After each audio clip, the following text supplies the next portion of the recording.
Germany, 1926. A family is tragically found dead in their home. The killer, their very own refrigerator. As a new technology, it was susceptible to failure, which would mean leakage of deadly gases that could kill if not identified.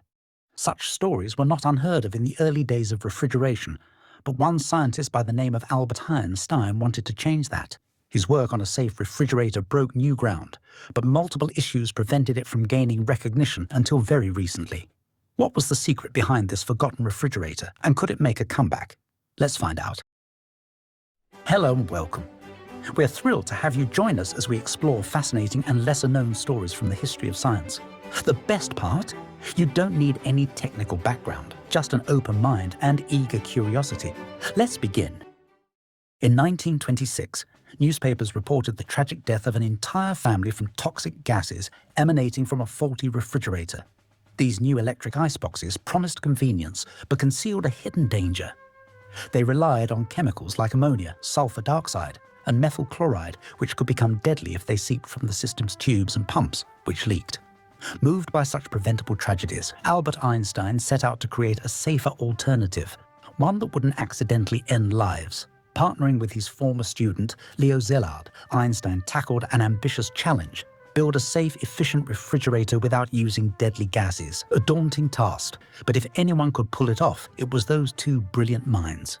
By 1930, they had developed an ingenious system that used safe chemicals and required no moving parts, thus making it silent as a ninja.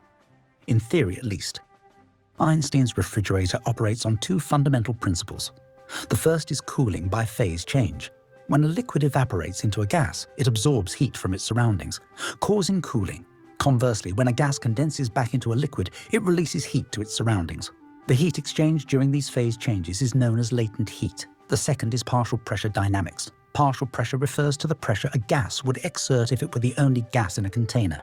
Evaporation occurs when the partial pressure of a gas drops below its vaporization pressure, while condensation happens when it rises above. By altering the composition of gases in a container, either adding or removing them, the partial pressures of the existing gases are also modified. With these two principles, we can understand how the device worked. First, a small thermal source, like a flame, heated a mixture of ammonia and water in a boiler. Because ammonia has a lower boiling point, it evaporated, separating from the water. Next, the ammonia gas traveled to a cooling chamber, where it mixed with liquid butane. This interaction absorbed heat from the surroundings, creating a cooling effect.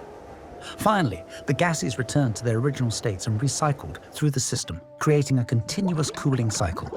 Einstein and Szilard's refrigerator was far safer than the toxic, gas-leaking models of its time.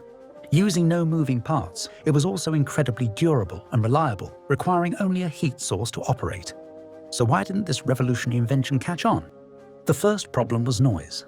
While the fridge was theoretically silent, imperfection made it annoyingly loud. A machine more banshee than ninja. But technical setbacks weren't the only obstacles. In 1929, the Great Depression devastated the global economy, and Germany, still reeling from World War I, was hit especially hard. Funding for experimental technology became scarce. The rise of the Nazi regime in the 1930s further derailed progress. The new rulers of Germany, with their anti-Semitic ideology and disdain for what they labeled Jewish physics, made it unsafe for Einstein and Szilard to remain in their homeland.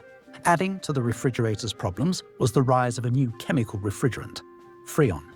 Invented by Thomas Midgley Jr. and manufactured by the DuPont company, Freon was cheaper, more efficient, and safe.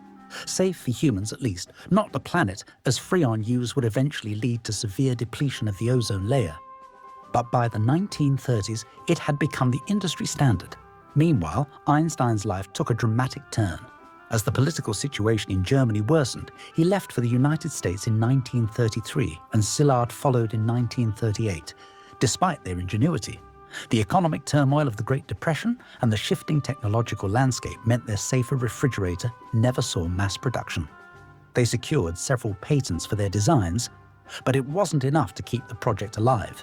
They would go on to sell the patent rights for just $750, roughly $10,000 in today's money. The invention was largely forgotten for nearly a century, a curious footnote in the remarkable careers of two groundbreaking physicists. However, recent advancements and global challenges may offer this forgotten fridge a second chance to shine, or, more fittingly, to freeze. Because it has no moving parts, requires no electricity, and uses non-toxic materials, Einstein's refrigerator has exciting potential for use in remote areas where electricity is limited or unreliable. A team at Oxford University, led by engineer Malcolm McCulloch, successfully rebuilt the design and found it to perform remarkably well.